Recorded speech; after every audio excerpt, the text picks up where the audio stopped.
연구소 CEO 시절 그리고 카이스트 교수 시절에 몇 번 와서 강연을 했던 장소여서 저한테는 친숙하고 낯익은 곳입니다.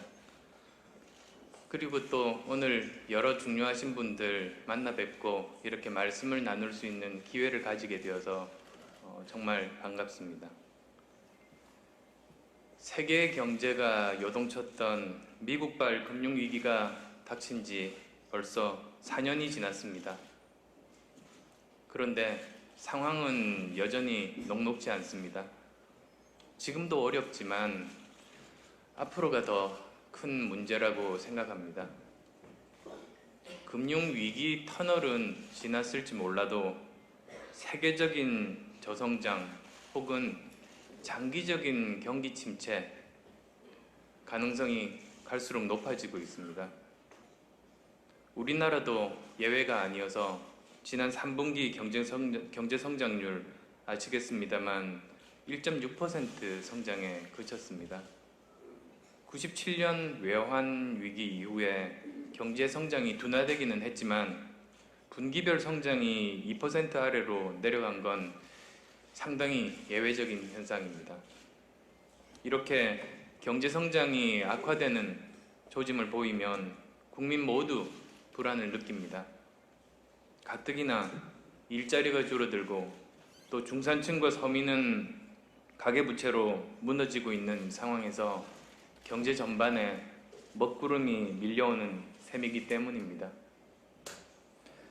그렇지 않아도 지금 우리나라는 한창 일할 나이인 40대, 50대 가장들이 직장을 잃고 지푸라기라도 잡는 심정으로 자영업에 뛰어들고 있지만 불행하게도 자영업은 이미 포화 상태에 들어선 지 오래입니다. 매년 60만 개의 자영업이 생기고 58만 개가 퇴출되고 있다는 그런 통계가 있습니다. 그리고 많은 창업 실패자분들이 금융 많은 문제들로 전략을 하고 있습니다. 그리고 또 이 와중에 대기업의 불공정한 거래 관행, 골목 상권 침투로 인해서 가뜩이나 어려운 자영업자, 중소기업 모두 다 휘청이고 있습니다. 또 대기업과 중소기업 간의 격차뿐만 아니라 교육 기회의 격차, 수도권과 비수도권의 양극화, 계층 간의 사회적인 격차가 갈수록 심해지고 있습니다. 그래서 한마디로 지금 한국 사회가 안고 있는 가장 큰 문제가 무엇인가 한 단어로 표현하자면 저는 격차라고 생각합니다. 사람과 사람 간의 격차, 성별 격차, 세대 간의 격차, 빈부 격차, 또 산업계의 격차, 중소기업과 대기업 간의 격차, 그리고 또 각 지역 간의 격차, 이런 거의 모든 분야에서 격차들이 존재하고 이들이 점점 더 심화되면서 사회적인 갈등이 계속되고 있습니다. 그래서 아마도 여기 계신 분들이 어느 누구보다도 현장에서 그러한 부분들 피부로 느낄 수 있는 분들이라고 생각합니다. 그리고 이런 상황에서 성장률까지 감소를 하니 각 대선 후보들이 과연 어떻게 경제를 살릴 수 있을지 많은 관심을 가지고 계실 거라고 생각합니다. 얼마 전 새누리당에서 10조 1천억 규모의 경기 부양책을 추진하겠다고 발표한 바가 있습니다. 그렇지만 반드시 경제 전문가가 아니더라도 지금 우리가 직면하고 있는 문제가 급한 불끄기식의 단기적인 경기 부양책에 의해 해결될 수 없는 문제라는 것은 모두가 다 잘 알고 계실 겁니다. 기본적으로 미국 경제를 끌어온 재정의 한계, 그리고 또 유로존 리스크, 중국의 경기 둔화, 일본의 디플레이션, 모든 이런 통제 불가능한 외부 변수들을 감안을 할 때 재정 투입으로 인한 경기 부양은 일시적일 수밖에 없다는 사실, 여기 계신 분들 누구나 다 잘 알고 계실 겁니다. 또 우리 경기가 내수가 취약하기 때문에 만약에 수출에 차질이 생길 때 내수가 관충작용을 할 수 없고 수출 역시 몇몇 대기업의 실적에 크게 좌우되고 있습니다. 저도 중소기업 경영자 시절에 가장 고민하고 신경을 많이 썼던 부분이 매출처가 어느 한 곳에 이렇게 집중이 되게 되면 가능하면 그것들을 분산할 수 있는 방법에 대해서 많은 고민들을 한 적이 있습니다. 마찬가지로 국가에서 경제성장에 어느 몇 대기업이 차지하고 있는 비중이 늘어난다면 국가 경영자 입장에서는 그 비중을 그대로 두면서도 동시에 다른 쪽에서 그만큼의 성장을 이룰 수 있는 방법들을 찾아서 만약의 경우 그런 일부 대기업들이 위험해졌을 때, 어려워졌을 때 국가 경제가 타격을 받지 않을 수 있는 방법을 찾는 게 국가 경영자의 몫이라는 생각을 가지고 있습니다. 그래서 과거에는 위기 상황에서 단기적인 지원 정책이 효과를 발휘할 수 있었지만 지금 현재 상황, 작금의 경기 침체 하에서는 수출 시장 자체가 위축이 되고 내수가 늘어나지 않는 이런 부분들에 대한 근본적인 처방이 필요한 시점이라고 생각합니다. 또 내수 측면에서 부동산 경기 침체라든지 가계부채, 점점 노령화되는 인구 구조까지 생각해서 그 근본적인 대책들이 나와야 될 거라는 생각을 가지고 있습니다. 즉 어디서부터 무엇이 잘못되었는지를 찾아내고 또 근본적인 문제를 해결하기 위해서 낡은 체제를 바꾸고 새로운 틀을 만들려는 노력을 보다 더 장기적인 관점에서 하지 않으면 10조가 아니라 20조짜리 프로젝트로 대응한다고 해도 실효를 얻기는 어렵습니다. 결국 시간이 걸리더라도 지난 60년간 우리 사회에 구조적으로 누적되어 온 경제 체제의 문제 그리고 또 경제 체질의 문제를 바꿔갈 장기적이고 통합적이고 융합적인 해법이 필요하다고 생각합니다. 일반적으로 융합이라고 하면 한 분야와 또 다른 분야를 합쳐서 어떤 일을 한다 이렇게 생각을 하시기가 쉽습니다. 그런데 보다 더 근본적인 것은 문제 해결 방법으로서의 융합입니다. 즉 예전에 어떤 사회 문제가 생겼을 때 한 부서나 또는 한 전문가가 사회 현상을 자기의 시각으로 바라보고 자기가 할 수 있는 해법들을 동원했습니다. 정부에서도 여러 부처가 있는데 어떤 문제에 대해서 각 부처가 자신이 할 수 있는 일들을 그 자신의 시각에서 했던 셈입니다. 그런데 이제 그런 접근 방법은 한계에 다다랐습니다. 그런 접근 방법으로 풀 수 있는 문제들은 이미 다 풀렸습니다. 그러면 지금 현재 사회에 남아있는 문제들은 오히려 우리가 풀어야 될 문제, 사회 문제를 먼저 중심에 두고 이 문제를 풀기 위해서는 어떤 부서에 어떤 전문가들이 어떤 수단을 가지고 풀어야 되는가로 접근을 해야 됩니다. 즉 시각을 문제 중심으로 180도 바꾸어서 그 문제를 풀기 위한 모든 가능한 수단들을 총동원하는 그런 방법, 그것이 융합적인 문제풀이의 시작입니다. 단순히 어떤 부처 모여서 자기들 중심으로서 문제를 푸는 것이 아니라 문제를 먼저 두고 나머지 부처나 전문가나 그런 수단들은 하나의 수단으로 이용하는 방법들, 그런 방법밖에는 이제는 남지 않았다는 생각이어서 제가 계속 융합적인 접근 방법에 대해서 강조를 하고 있습니다.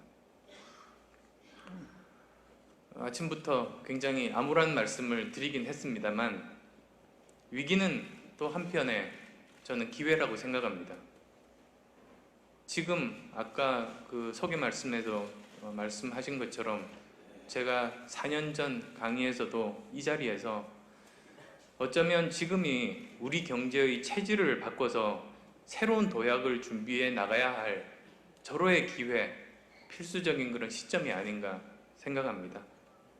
그래서 지금이야말로 전 분야에 걸쳐서 확대되고 있는 격차를 줄이고, 격차를 줄이면 거기에 구성원들, 경제 주체들이 각자가 자기가 일한 만큼 대가를 받게 되고, 그러면 스스로 도전정신, 기업가 정신을 가지고 나서게 되고 새로운 창의적인 아이디어들을 내서 마음껏 도전해 볼 수 있고, 그 가운데 혁신 경제가 싹틉니다. 그것이 우리 사회의 새로운 원동력이 저는 될 거라고 생각합니다. 예전 정부에서는 신성장 동력을 선정을 했습니다.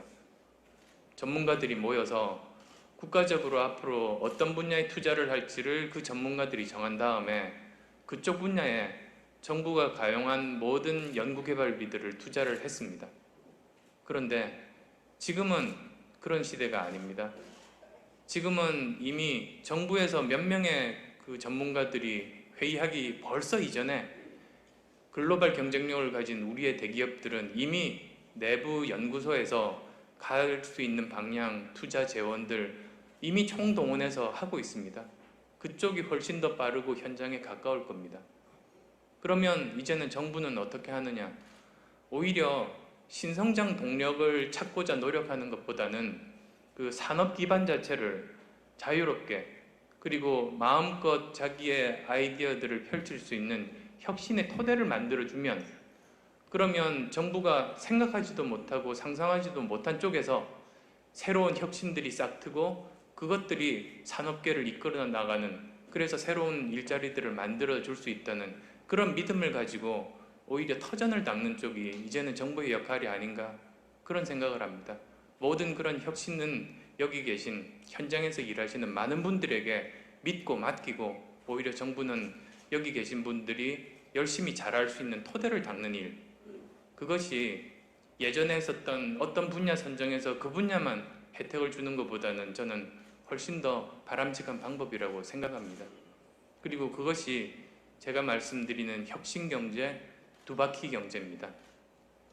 제가 두바퀴 경제에 대해서 이제 말씀드렸던 이유는, 지금 현재 그 각 대선 캠프에서는 경제민주화, 복지에 대해서 많은 강조들을 하고 있습니다. 그런데 제가 가졌던 근본적인 의문이, 그것 자체는 마치 바퀴 하나가 도는 것과 같아서 불안정하고 쓰러집니다. 어디서 재원이 나와서 계속 지속적으로 경제민주화를 하고 복지를 하겠습니까? 그런 문제의식에서 저는 이렇게 봤습니다. 경제민주화를 하는 목적 자체가 그것 자체의 목적이 있는 것이 아니고, 재벌 개혁을 하는 자체가, 재벌 개혁 자체가 목적이 아닙니다. 오히려 우리가 그것을 통해서 얻으려고 하는 목적, 그것은 우리 모두 한 사람의 경제 주체로서, 또는 각각 회사가 그 경제 주체로서 자기가 열심히 일한 만큼 대가를 받는, 그것이 저는 그것을 이루는 것이 경제민주화입니다. 경제민주화, 재벌개혁은 수단이다는 겁니다. 그런 과정을 통해서 경제민주화가 되면, 그리고 또 새로운 도전에 나설 수 있게 사회적인 안전망이 제공이 되면 자유롭게 젊은이들이 대기업 취직만 연연할 것이 아니라 도전정신을 가지고 중소기업에 취직하면서 전문성도 쌓고, 또 더 과감한 친구들은 창업에 뛰어들어서 열심히 노력을 하면서 거기서 혁신이 싹트는, 그러면 혁신경제가 생긴다는 겁니다. 그런 관점에서 제가 말씀드렸던 두바퀴 경제는, 한 바퀴는 경제민주화와 복지, 또 다른 바퀴는 혁신경제입니다.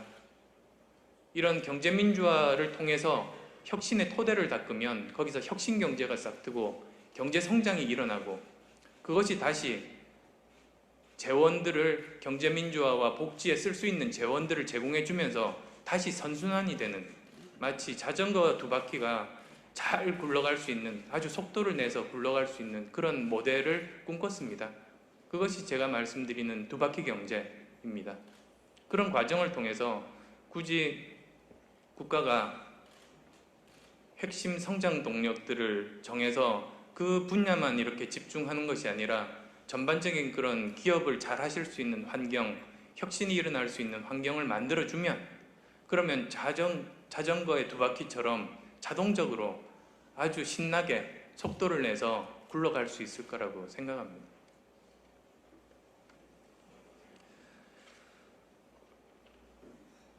그런 일들이 사실은 생기기 위해서는 우리 사회 전반에 걸쳐서 많은 체제들이 바뀌어야 됩니다. 대표적으로 저는 정치권부터 기득권을 내려놓아야 된다고 계속 말씀을 드렸던 이유가 거기에 있습니다. 지금 현재 우리 사회가 가지고 있는 많은 문제점들, 그 문제점들을 주도적으로 모두 다 해결할 수 있는 그런 힘이 정치권에는 없습니다. 그렇지만 처음 물꼬를 트고 그 실마리를 푸는 역할은 정치권밖에는 할 수 없다고 생각합니다. 그런데 지금까지 정치권에서는 우리 사회 문제를 풀 수 있었음에도 불구하고 다수당과 여당과 야당이 함께 힘을 합쳤으면 이미 대선 공약으로 낼 필요도 없이 지금 당장 풀 수 있음에도 불구하고 그런 것들을 해결을 하지 못했습니다. 그런 관점에서 많은 국민들의 실망이 결국은 제가 이 자리에 서게 된 그런 근본적인 이유이기도 한데요. 정치권부터 기득권을 내려놓아야 됩니다. 그렇지 않고 국민들에게 고통을 분담하라, 승자들에게, 다른 재벌들에게 기득권을 내려놓아라 요구하기가 힘듭니다. 물론 우선 대통령이 먼저 본을 보여야겠습니다. 대통령이 먼저 제왕적인 권력을 내려놓고 국회와 대화하고 국민들을 존중해야 됩니다. 그리고 그 다음에 이어서 대통령이 권력을 내려놓으면 거기에 따라서 정당과 국회도 먼저 이제 기득권을 내려놓으라고 요구할 수 있는 권리가 생긴다고 생각합니다. 얼마 전에 제가 국회의원 숫자 줄이는 것에 대해서 말씀을 드렸었는데요. 지역적인 논쟁으로 이제 몰려가고 있습니다. 그래서 그런 부분들이 참 안타까운데 제가 왜 이제 정치권이 기득권들을 먼저 내려놓아야 되느냐, 그 이유는, 그렇게 주장했던 이유는 두 가지입니다. 우선 첫 번째는 정치권이 변하는 모습들을 보이고 국민들에게 지금까지 오랜 기간 동안 속아와서 어떠한 말로도 국민들의 신뢰를 회복하지 못하는 지금 상황에서는 정치권이 가지고 있는 큰 기득권을 내려놓는 것을 실제로 행동으로 보여야 우선 국민들을 설득할 수 있다고 생각합니다. 그런데 지금 와중에 오히려 정치권이 제대로 일을 하기 위해서는 국회의원 숫자를 늘리고 권한을 강화해야 된다, 정치가 더 힘을 가져야 된다, 설득력이 있다고 생각하십니까? 전혀 그렇지 않습니다. 지금 제가 6가지 정도 지금까지 정치권에서 내려놓을 기득권에 대해서 말씀을 드렸습니다만 거기에 대해서 반대하시는 분들도 계십니다. 그렇지만 대다수의 국민이 이제 여론조사들 결과들이 나오기 시작하는데요. 70% 정도의 국민들이 제가 제기했던 그런 문제의식에 대해서 찬성을 하고 계십니다. 그래서 왜 이런 일들이 일어나는지를 정치권 스스로 되돌아보고 다시 한 번 더 그것부터 시작해야 된다. 그래서 먼저 큰 기득권들을, 정치권들을 내려놓아서 국민들이 이번에야말로 정치권이 진심으로 바꾸려고 하는가를 믿게 만든 다음에 그 다음에 그렇지만 이런 부분들은 필요합니다라고 요청할 수 있습니다. 요구할 수 있습니다. 그런 뜻에서 먼저 내려놓아야 된다는 그 말씀을 드렸던 겁니다. 두 번째 이유는 내년에 상황이 녹록지 않습니다. 굉장히 어려워집니다. 그래서 재벌도 자기가 가졌던 그런 기득권들을 내려놓으라고 요구해야 합니다. 그런데 그것뿐만 아니라 노동자에게도 요구해야 됩니다. 특히 비정규직 문제를 해결하기 위해서는 정규직 직원들이 어느 정도는 내려놓을 것들이 있습니다. 그리고 또 그것뿐만 아닙니다. 심지어 학생들에게도 지금 현재 최저임금 때문에 굉장히 고통받고 있는 많은 아르바이트하는 학생들이 또는 20, 30대들이 있습니다. 그런데 그분들의 어려움은 충분히 짐작이 되지만 단기간에 그것들을 현실화하게 되면 많은 영세 상인들이 또 어려워질 수가 있습니다. 그러니 조금만 참아달라. 당장 하면 할 수 있으면 좋겠지만 그걸 점진적으로 상향하는 그것들을 조금만 이해하고 참아달라고 또 요구할 수 있어야 됩니다. 즉 모든 국민들에게 조금씩 양보를 요구를 해야만 됩니다. 그런데 정치권은 하나도 양보하지 않고 하나도 희생하지 않으면 그걸 요구할 수가 있겠습니까? 절대로 국민들은 거기에 동의하지 않습니다. 그래서 당장 내년부터 사회 모든 구성원들에게 희생을 요구하기 위해서는 지금 정치권이 자기가 가진 것들 내려놓아야 설득력이 있고 요구할 수 있습니다. 그리고 그건 우리 모두를 위해서입니다. 그래서 그런 뜻에서 제가 이제 지난 2주 정도 정치개혁에 대해서 또는 그 어떤 권한들을 내려놓아야 되느냐에 대해서 요구를 합니다. 단순히 국회의원 숫자 100명 줄이기 이게 아닙니다. 그게 문제의 본질은 아니고 또 제가 100명 줄이라고 요구한 적이 없습니다. 하나의 예로서 이 정도가 줄어들면 얼마 정도가 다른 곳에 쓸 수 있을 거냐 하나 예로 든 것 뿐인데요. 너무 지역적으로 그렇게 논의를 몰고 가지 마시고 왜 정치권이 지금 기득권을 내려놓아야 되는가? 첫 번째는 국민들이 정말로 정치가 변할 수 있다는 그런 진심을 받아들이기 위해서, 그리고 두 번째로는 그래야만 내년부터 국민들에게 희생을 요구할 수 있기 때문이다. 그것만 염두에 두고 이 논의가 좀 건강하게 진행이 됐으면 좋겠습니다.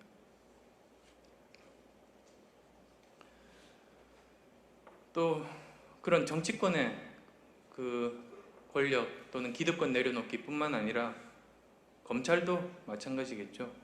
정치수사, 표적수사, 권력층 봐주기 그런 여러 가지 국민들의 인식들이 있습니다. 부정할 수 없습니다. 그래서 저는 공직자 부패 수사처를 신설하고 소위 검찰을 비롯해서 권력기관들의 과도한 힘을 견제해서 공권력 남용에 대한 견제와 균형의 원리를 정착해야겠다고 또 말씀을 드렸습니다. 그리고 아까도 말씀드렸습니다만 재벌 총수의 전횡을 막고 비리를 엄단하는 시스템을 만들어야 합니다. 기업과 기업주는 다릅니다. 그래서 우리의 자랑스러운 대기업들 계속 글로벌 경쟁력을 가지고 마음껏 경쟁력을 강화시키는 일들을 해야 됩니다. 그런데 그 소중한 우리 국민들 모두의 자산인 그 기업을 일부 기업주가 자기 사익을 위해서 전용한다면 그건 허용하면 안 되겠죠. 그리고 그런 부분들에 대해서 그래서 기업과 기업주는 다르다. 그런 인식 하에서 이제 저는 모든 것들을 접근을 하고 있습니다. 또 골목 상권 침해 같은 그런 부분들, 불공정 행위 거기에 대해서도 징벌적인 손해배상, 집단 소송제 도입해서 최소한 공정한 룰들이 적용이 되는 그런 시스템들이 필요하다고 생각합니다. 또 그동안 수도권에 과도하게 집중되어 온 대학 지원들도 이제는 지역별로 특성에 맞게 지방 국립대가 제대로 자리를 잡아야 그 지역 인재들이 제대로 육성이 되고 지역 간의 격차가 최소한으로 줄어들 수 있을 거라고 생각합니다.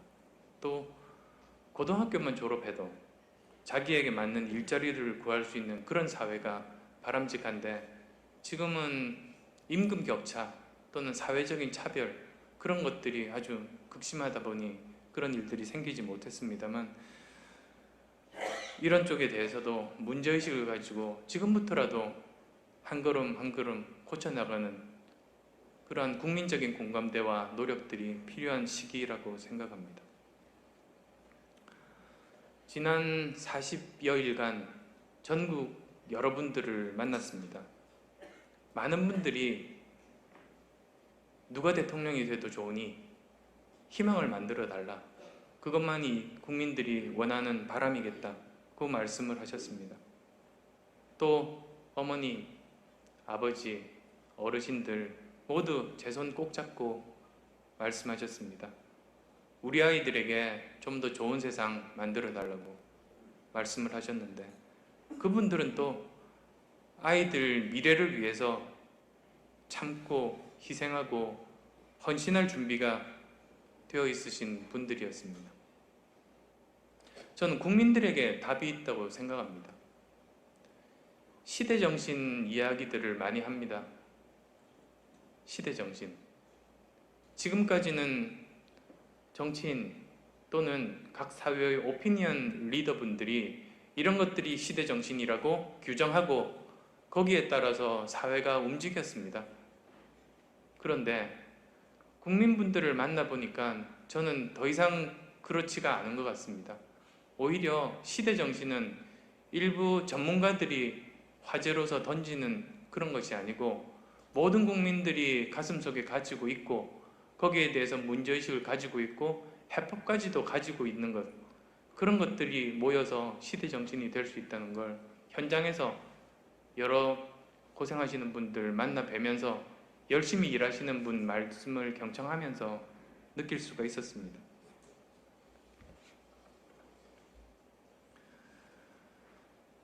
여러 경제 주체들 이제 많습니다.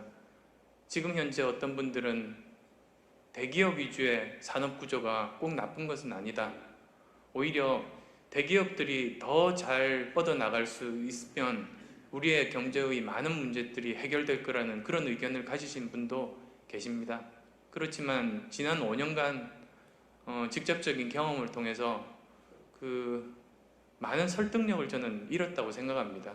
오히려 이제는 정말 중소기업, 중견기업, 벤처기업, 자영업들이 제대로 서지 않으면 우리나라의 미래는 굉장히 암울할 수 있다는 생각들을 가지고 있습니다.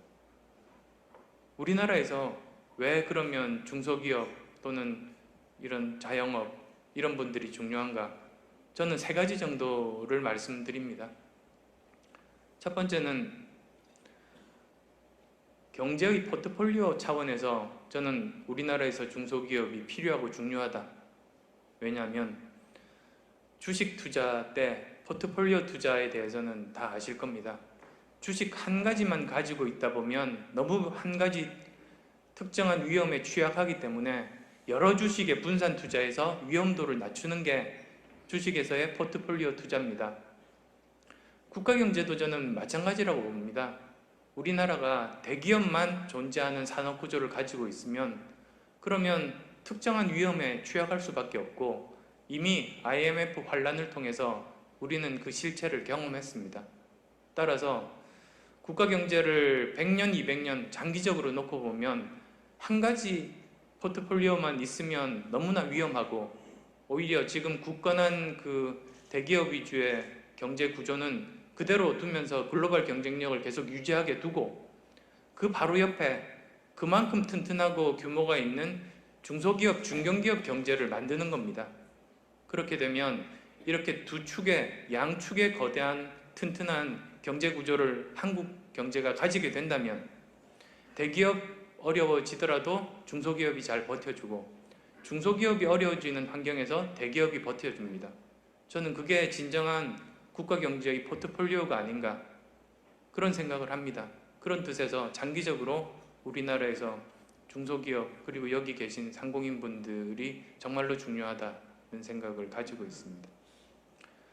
두 번째로는 고용창출 부분입니다.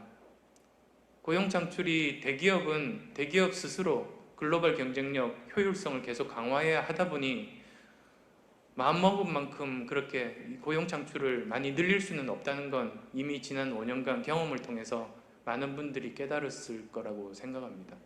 따라서 지금 현재 할 수 있는 방법들은 대기업이 직접적인 고용창출을 못하더라도 예를 들면 해외에 이전할 공장을 국내에 짓는다든지 또는 해외 중소기업과 거래를 할 것을 오히려 국내에 있는 중소기업과 거래를 한다든지 해서 그런 영향력을 발휘해서 고용들을 간접적으로나마 창출할 수 있다면 그런 것들을 장려를 하고 그리고 또 중소기업이 중견기업으로 커나가고 대기업으로 성장할 수 있도록 성장의 사다리를 놓아준다면 거기서 또 굉장히 질 좋은 대기업과 임금 격차가 줄어들고 그리고 많은 일자리들이 생겨날 수 있을 겁니다. 그리고 또 새로운 창업들이 활성화될 수 있는, 한번 실패하더라도 도덕적으로 문제가 없고 정말 최선을 다해서 성실하게 열심히 했던 사람이 실패를 한다면 다시 재기할 수 있는 기회를 줌으로써 청년들이 마음껏 도전할 수 있는 터전을 만들어주면 그 중에서 새로운 미래의 새싹들이 생겨날 수 있을 거라는 생각들을 하고 있습니다. 세 번째로는 대기업이 잘 된다고 해서 시혜성으로 중소기업을 도와주라는 의미는 절대로 아닙니다. 그리고 중소기업 열심히 하시는 분들 말씀 들어보면 그걸 바라지 않습니다. 오히려 공정한 대가를 받을 수 있는 환경을 만들어 달라, 법대로 지키게 해달라, 그 말씀이 우선입니다.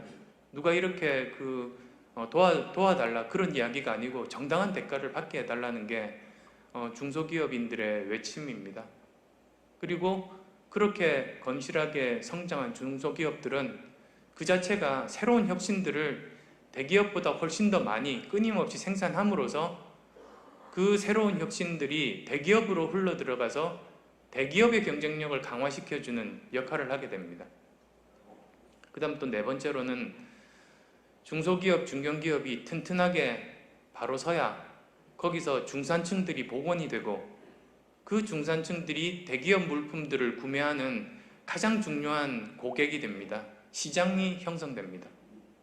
그래서 정리해서 말씀드리면 우리나라에서 중소기업, 중견기업 그리고 소상공인들이 중요한 이유는 네 가지입니다. 첫 번째로는 국가경제의 포트폴리오로서의 의미, 두 번째로는 고용 창출의 엔진으로서의 의미, 세 번째로는 대기업에게 새로운 혁신적인 아이디어와 기술을 제공하는, 그래서 대기업을 경쟁력을 강화시켜주는 파트너로서의, 동반자로서의 의미, 그리고 또 네 번째로는 중산층 복원의 가장 중요한 핵심으로서 대기업에게 고객을 제공해주고 시장을 제공해주는 그런 의미입니다. 그래서 이런 네 가지 정도를 생각해 보시면 이게 단순히 그 중소기업이라는 게 도와주는 시혜성의 대상이 아니라 우리 국가 경제를 위해서 정말로 중요하고 지금 가지고 있는 대기업의 경쟁력을 한층 더 진일보시켜주는 좋은 동반자이자 파트너다. 그렇게 그 개념들을 새롭게 잡으실 수 있을 거라고 생각합니다.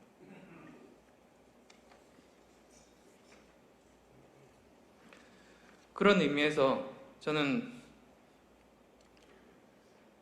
대기업과 중소기업 간의 완충 역할, 그리고 질 좋은 많은 일자리들을 만드는 엔진으로서 중견기업에 대해서 많은 관심을 가지고 있습니다. 따라서 중소기업이 중견기업으로 성장할 수 있도록 튼튼한 제도적인 기반을 만들고 있습니다.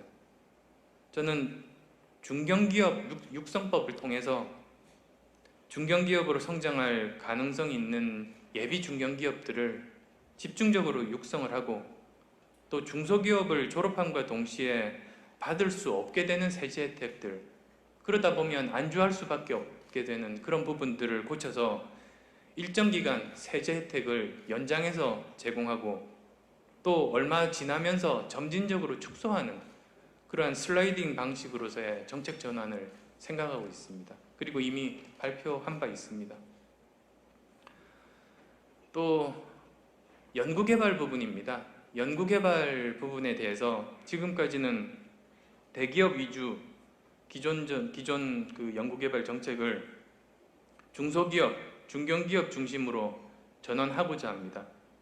그래서 재원과 고급 인력 확보에 어려움을 겪는 중소기업, 중견기업의 기술 개발을 지원할 생각입니다. 또한 연구개발비뿐만 아니라 지금 현재 우리나라가 보유하고 있는 많은 좋은 경쟁력 있는 국책연구소, 예전에는 국책연구소에서 기술을 선도적으로 개발하고 그 덕에 우리나라 대기업들이 글로벌 경쟁력을 가진 훌륭한 기업으로 성장할 수 있는 원동력이 되었다고 생각을 하는데요. 지금은 이미 대기업은 스스로 자체적인 연구 개발을 통해서 앞서 나가고 있습니다. 그래서 이러한 때 자칫 잘못하면 그 자리를 잘 잡지 못하고 방황할 수 있는 그런 우리나라의 국책연구소들의 역할을 재정립해서 중소기업, 중견기업 전용의 R&D 센터로 새롭게 정립을 하게 하는 것도 저는 필요하다고 생각합니다. 그러면 서로 정말 상생할 수 있는 그런 구조들을 가질 수 있다고 생각합니다. 그리고 또 그 밖에도 대기업, 중소기업 간의 그 불공정 거래 관행 고치는 일들, 또 대형마트와 골목 상권 간의 분쟁, 그리고 또 컨텐츠 업체와 그 컨텐츠를 유통하는 대기업 사이에서의 불공정한 이익 배분, 그런 것들에 대해서 고쳐야 된다고 생각합니다. 또 아까 테이블에서도 잠깐 말씀하신 분도 계신데요. 더 이상 국가 지원과 혜택을 등에 업은 대기업이 무분별하게 중소기업 영역에 진출하는 일들, 이제는 더 이상 없어야 되겠습니다.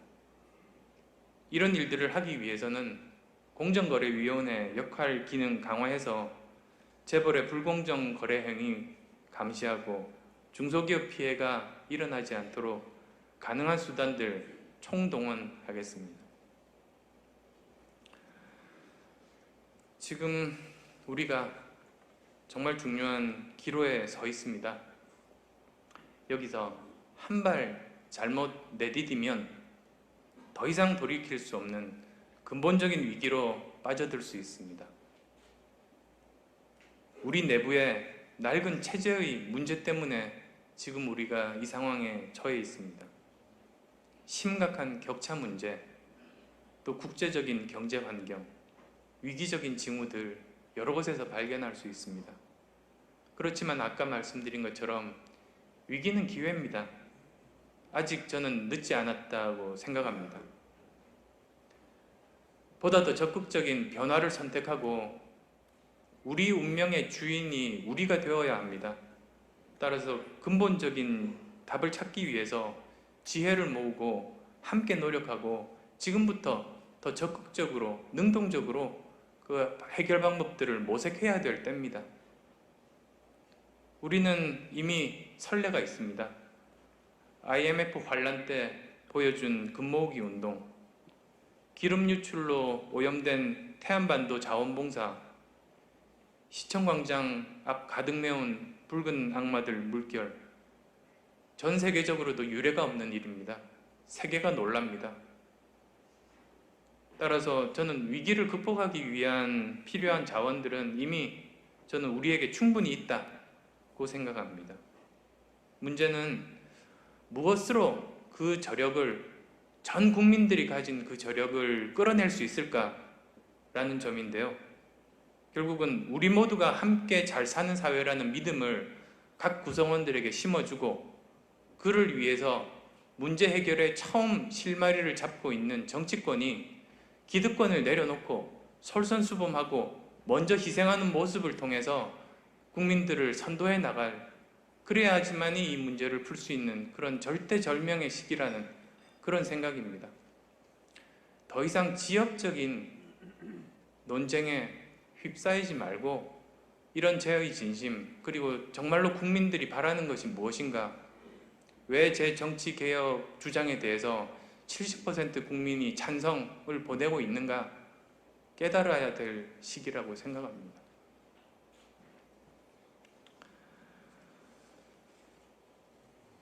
그런 과정을 통해서 우리 미래는 지금까지와 완전히 달라질 수 있다고 생각합니다.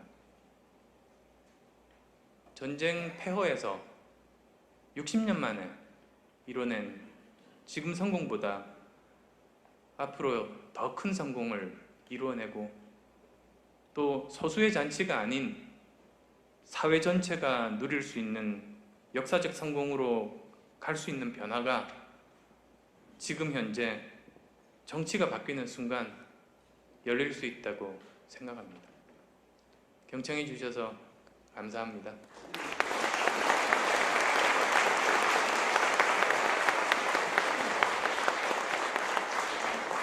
후보님 감사합니다. 다음은 대선 후보께 건의나 질의 드리는 시간을 갖겠습니다.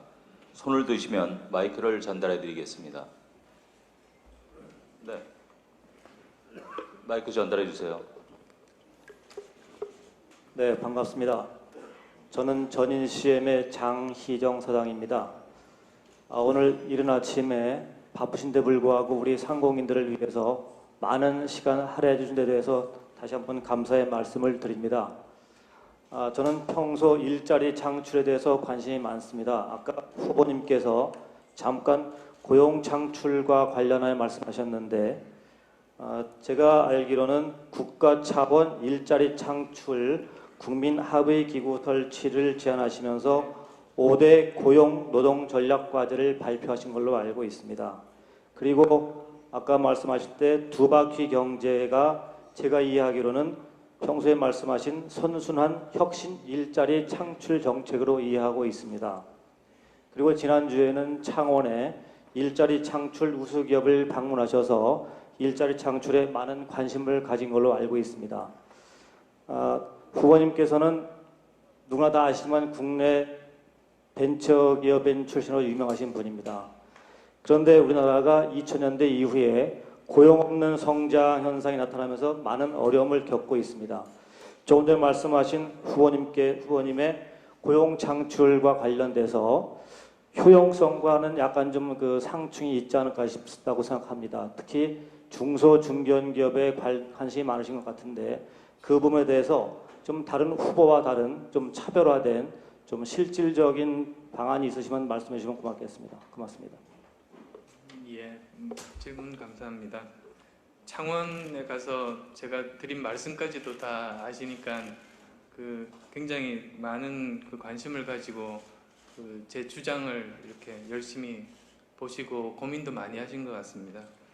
제가 아까 말씀드렸던 것처럼 일자리가 새롭게 창출될 수 있는 분야들이 크게 보면 네 가지 정도 분야가 있는 것 같습니다.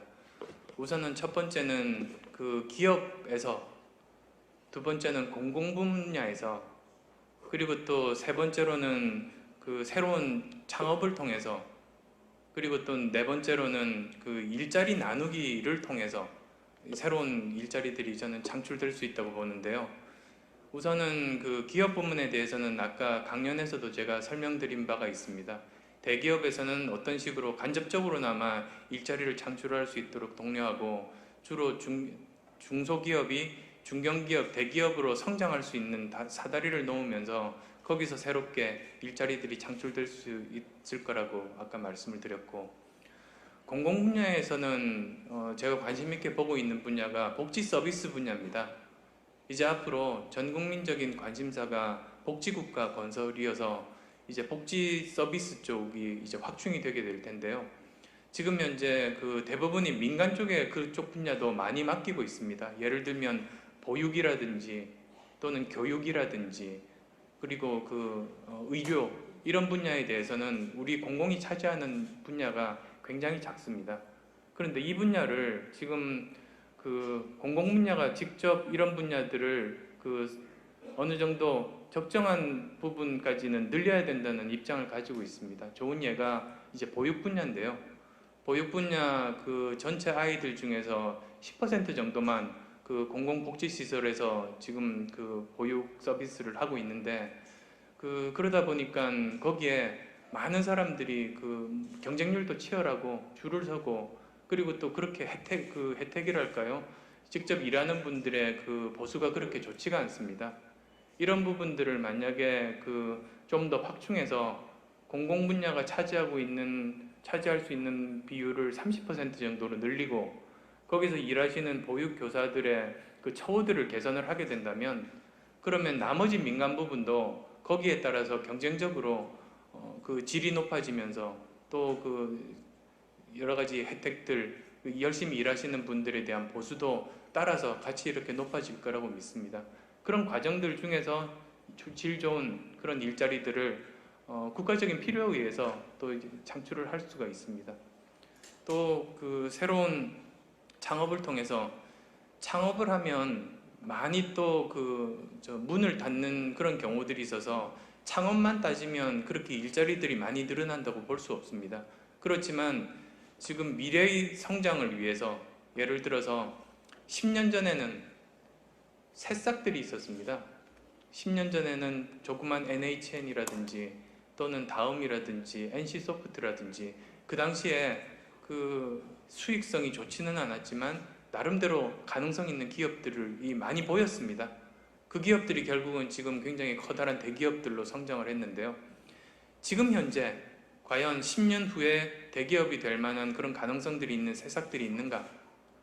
우려스럽습니다. 그런 의미에서 지금 계속 지속적으로 새로운 싹들을 마련을 해야 됩니다. 그런 뜻에서 이제 그 창업들은 중요하다고 생각을 합니다.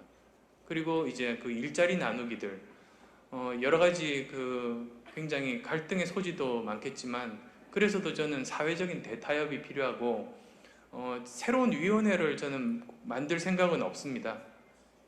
지금 현재 기존의 위원회들 중에서 그냥 명목상으로 운영되고 있는 그런 위원회들을 제대로 권한과 책임을 줘서 실제로 거기서 협의가 일어나고 사회적인 대타협이 일어나게 할 수 있는 그런 위원회로 탈바꿈해서 이런 일자리 문제들을 해결할 수 있는 사회적 대타협의 장으로서 저는 만들려고 합니다.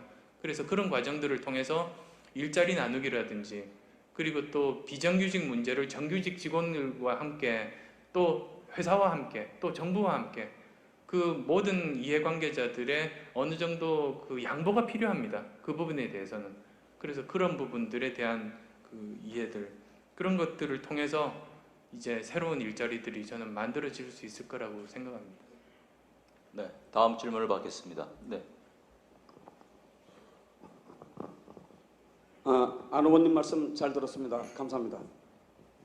저는 의류무역업을 하고 있는 신ITS 대표 방동원입니다.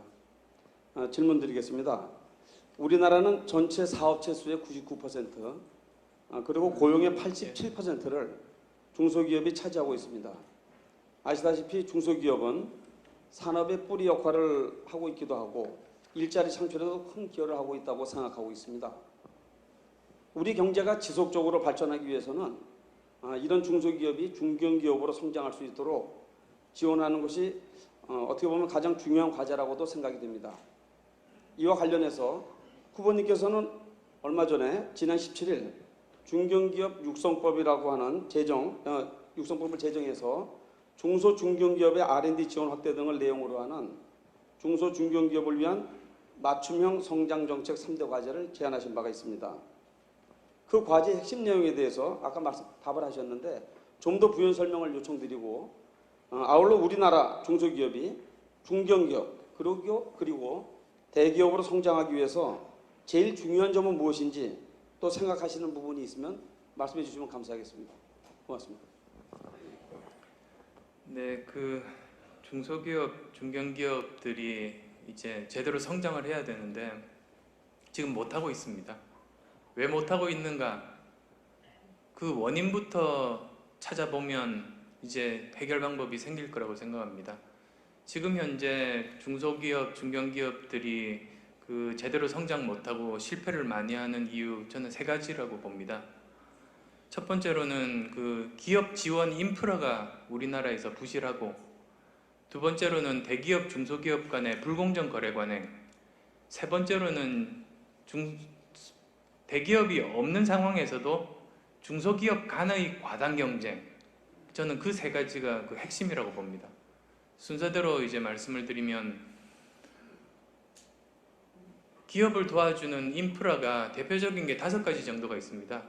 우선은 그 인력을 공급해주는 대학이 있겠고 그리고 자금을 대출해주는 금융권 그리고 또 직접적인 투자를 하는 벤처 캐피탈이나 엔젤 그리고 또 정부의 R&D 그 지원 정책 그 다음에 그 아웃소싱 업체 그러니까 그 기업의 서비스를 제공해주는 그런 분야 아웃소싱 산업인데요.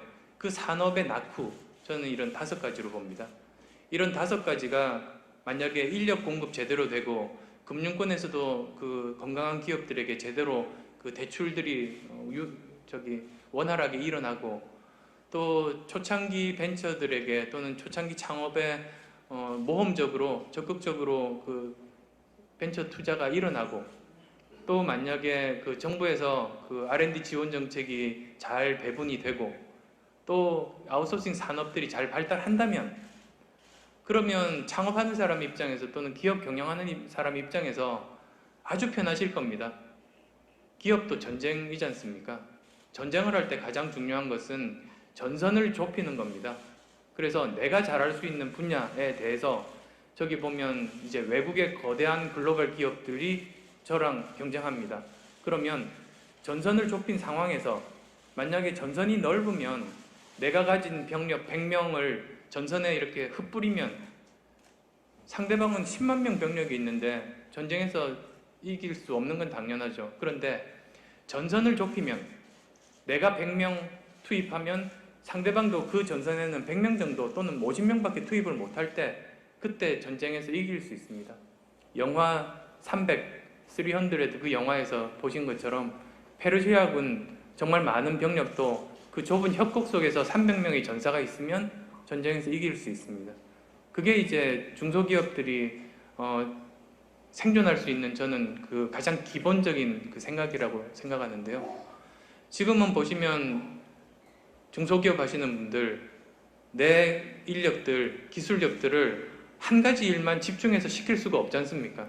지금 보면 그 기술 개발뿐만 아니라 영업도 해야 되고 세계 시장도 개척을 해야 되고 그리고 콜센터도 새로 만들어야 되고 다른 인사 관리, 재무 관리 이러다 보면 가지고 있는 병사들 다 이렇게 분산시켜서 제대로 내 할 일만 못 합니다.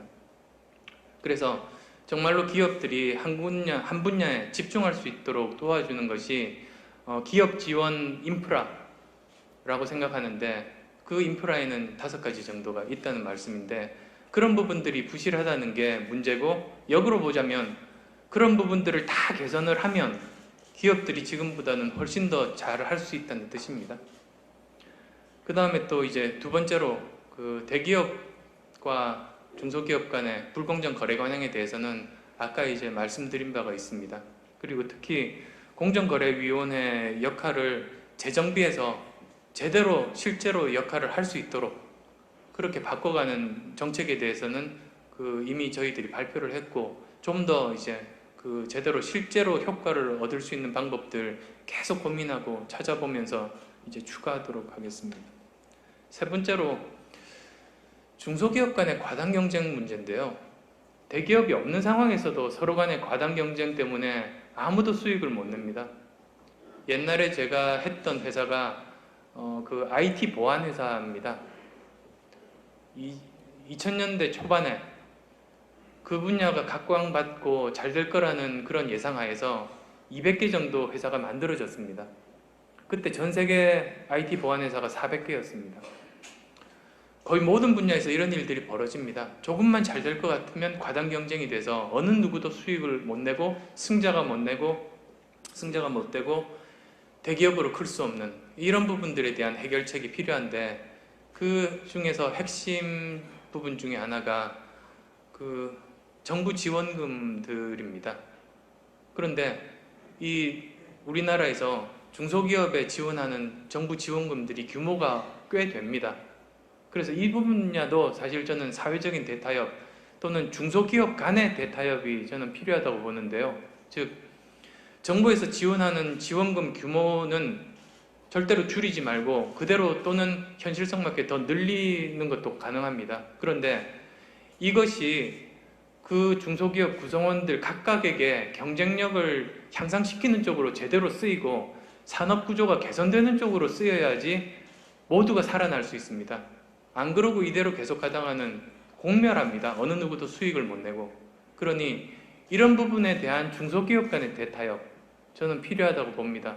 제가 대통령이 되면 그런 부분들, 저도 중소기업인의 한 사람이었으니까 그런 부분들 적극적으로 협력을 받아내고 제대로 쓰일 수 있는, 그래서 장기적으로는 구성하고 있는 중소기업들에게도 도움이 되고 일자리도 제대로 만들어지고 거기서 고생하는 종업원들도 자기가 대우를 제대로 받을 수 있도록 만들겠습니다. 네, 후보님 다음 일정이 있으셔서 한 분만 더 질문을 받겠습니다. 저 뒤쪽으로 마이크 전달 부탁드립니다. 안녕하십니까. 좋은 커뮤니케이션의 조종욱입니다. 오늘 아침 좋은 말씀 정말 잘 듣고 있습니다. 감사합니다. 지난 국회의원 총선거에 이어서 이번 대통령 선거까지 복지 정책이 중요한 이슈로 이제 대두되고 있는데요. 우리의 미래 사회가 복지 사회로 나아가야 된다는 데 대해서는 아마 대부분 이견이 없는 것 같습니다.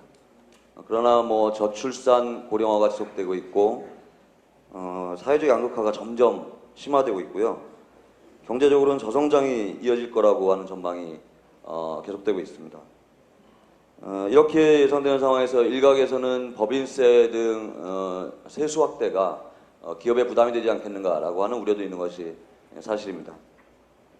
복지와 성장이라는 이런 두 가지 정책 목표를 조화롭게 이루실 수 있는 우리 안철수 후보님의 해법이 있으시면 듣고 싶습니다. 예, 좋은 질문이신데요.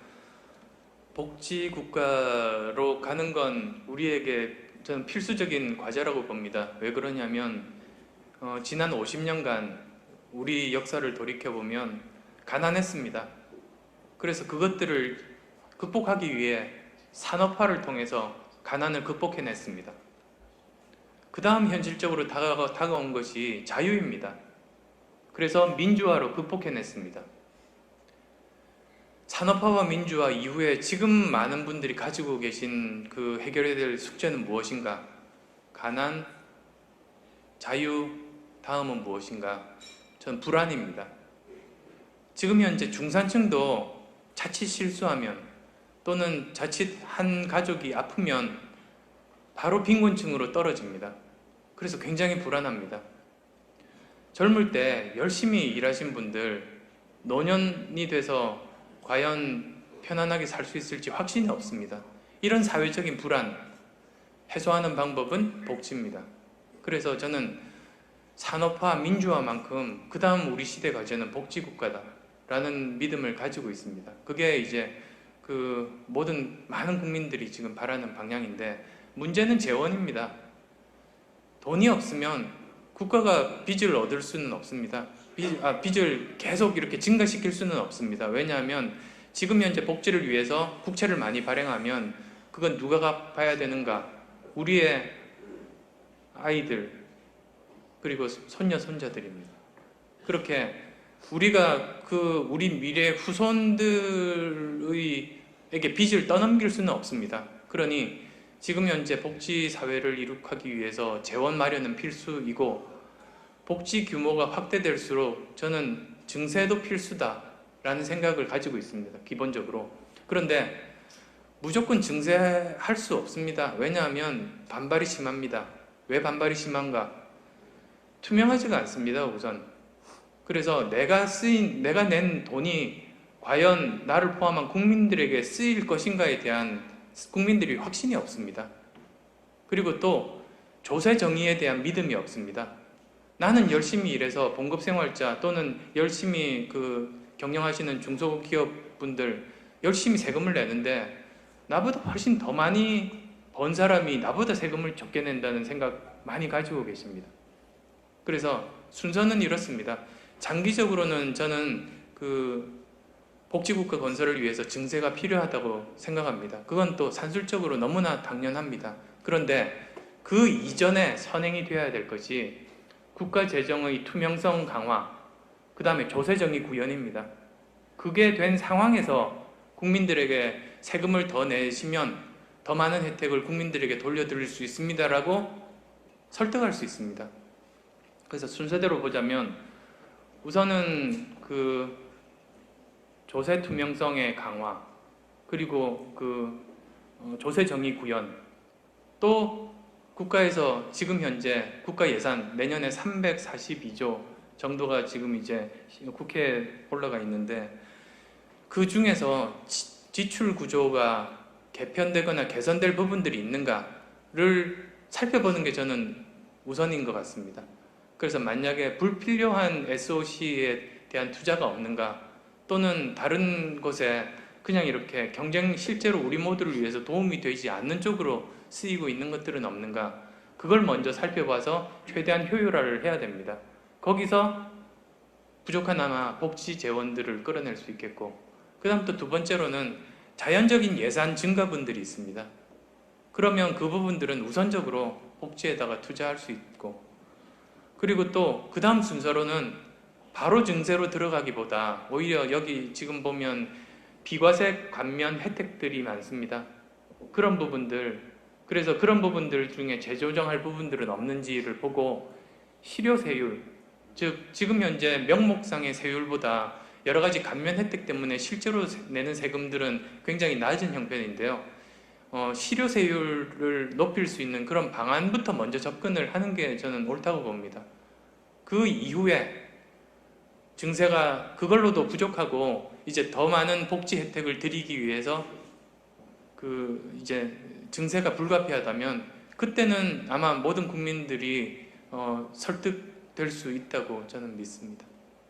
네. 플로어에 질문하실 분이 많으신데 질의나 건의 내용을 저희 사무국에 주시면 대선 캠프에 전달해 드리겠습니다. 이 점 양해해 주시면 감사하겠습니다. 이상으로 질의 응답 시간을 마치겠습니다. 건의와 질의에 답해 주신 후보님께 다시 한번 감사의 말씀을 드립니다. 다음은 대선 후보님을 모시고 큰 박수 한번 부탁드리겠습니다.